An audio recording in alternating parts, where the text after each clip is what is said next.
Rahim. Today we are studying diffusion potential and equilibrium potential. A diffusion potential is the potential difference generated across a membrane because of a concentration difference of an ion. So, if we have two solutions separated by a membrane and these solutions contain sodium chloride and membrane is permeable to sodium only, not to chloride, then solution 1 has sodium chloride concentration higher than solution 2, then what will be the direction of sodium? That will be from solution 1 to solution 2. That's easy. And a diffusion potential will develop at the membrane and solution 1 will become more negative with respect to solution 2. Why solution 1 is more negative? Because chloride is inside it, but sodium has gone to solution 2. So solution 1 will become more negative. This is called diffusion potential. Diffusion potential is the potential difference generated across a membrane because of a concentration difference of an ion. So eventually the potential difference will become large enough to oppose further net diffusion of sodium. The potential difference that exactly counterbalances the diffusion of sodium down its concentration gradient is the sodium equilibrium potential, and at electrochemical equilibrium the chemical and electrical driving forces on sodium are equal and opposite, and there is no net diffusion of sodium. So sodium equilibrium potential is the potential difference that exactly counterbalances the diffusion of sodium down its concentration gradient. Similarly, if we want to study chloride diffusion potential, then these two solutions are separated by a membrane that is permeable to chloride rather than to sodium.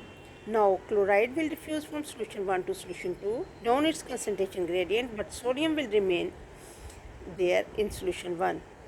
A diffusion potential will be established at the membrane such that solution 1 will become positive with respect to solution 2. The potential difference that exactly counterbalances the diffusion of chloride down its concentration gradient is the chloride equilibrium potential. At electrochemical equilibrium, the chemical and electrical driving forces on chloride are equal and opposite, and there is no net diffusion of chloride. Now we will study the driving force on the ion is the difference between the actual membrane potential and ion's equilibrium potential calculated with the Nernst equation. And current flow occurs if there is a driving force on the ion and the membrane is permeable to the ion. You know, direction of current flow is the same direction as the driving force. Now, what is the resting membrane potential? Resting membrane potential is expressed as the measured potential difference across the membrane in millivolts. You know, there is a potential difference across a membrane and it is noted in millivolts and it is called resting membrane potential. Resting membrane potential is established by diffusion potential that result from concentration differences of permeant ions.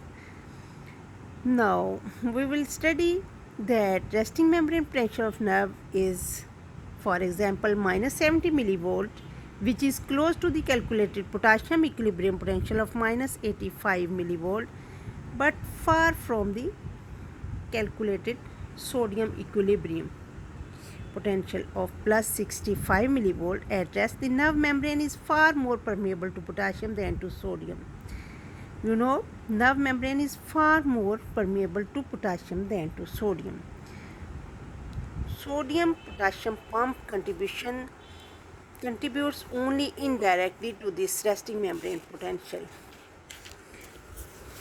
And now we will study what is action potential. Action potential has two parts: depolarization, hyperpolarization. What is depolarization? Depolarization makes the membrane potential less negative. The cell interior becomes less negative, while hyperpolarization makes the membrane potential more negative. The cell interior becomes more negative. Now we will study what is going inside the cell. so that cell interior becomes less negative. Inward current is flow of positive charge into the cell. Inward current depolarizes the membrane potential.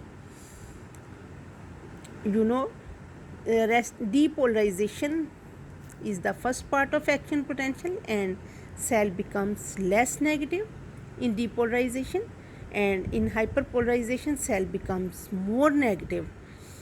Then outward current is the flow of positive charge out of the cell. Outward current hyperpolarizes the membrane potential.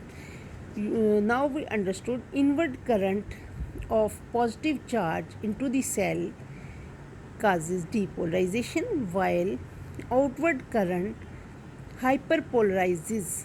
Outward current of positive charge hyperpolarizes the membrane potential.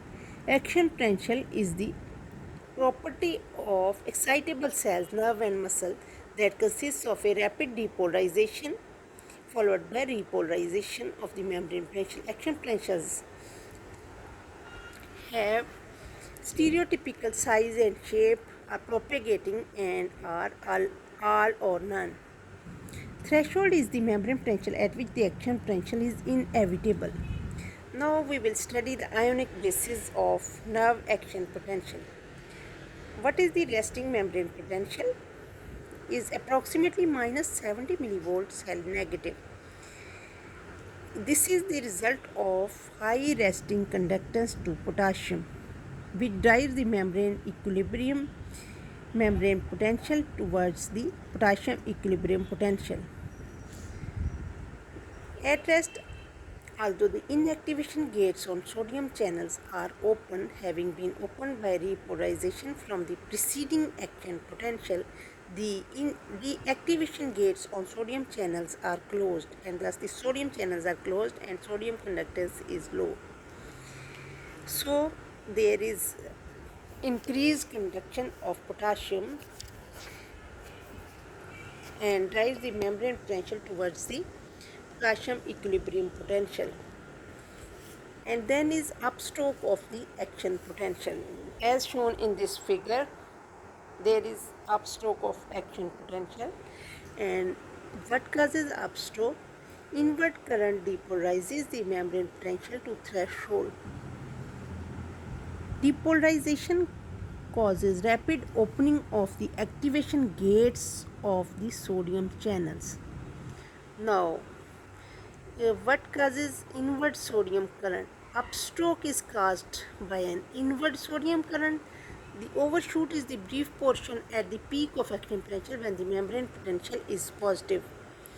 And then is repolarization. Repolarization is caused by outward potassium current.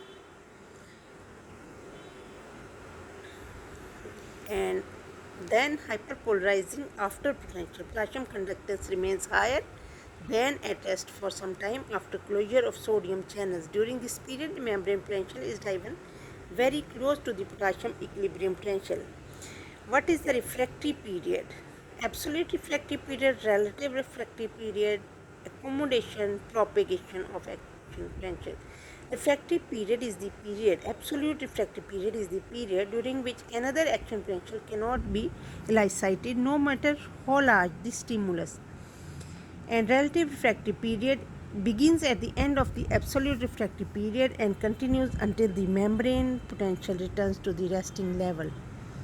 And accommodation occurs when the cell membrane is held at a depolarized level such that the threshold potential is passed without firing an action potential. Means that accommodation occurs when the cell membrane is held at a depolarized level such that the threshold potential is passed without firing an action potential. Occurs because depolarization closes inactivation gates of the sodium channel. It is demonstrated in hyperkalemia, in which the skeletal muscle membranes are depolarized by the high serum potassium concentration. Although the membrane potential is closer to threshold, action potentials do not occur because inactivation gates on sodium channels are closed by depolarization, causing muscle weakness. Propagation of action potential occurs by the spread of local currents to adjacent areas of membrane, which are then depolarized to threshold and generate action potentials.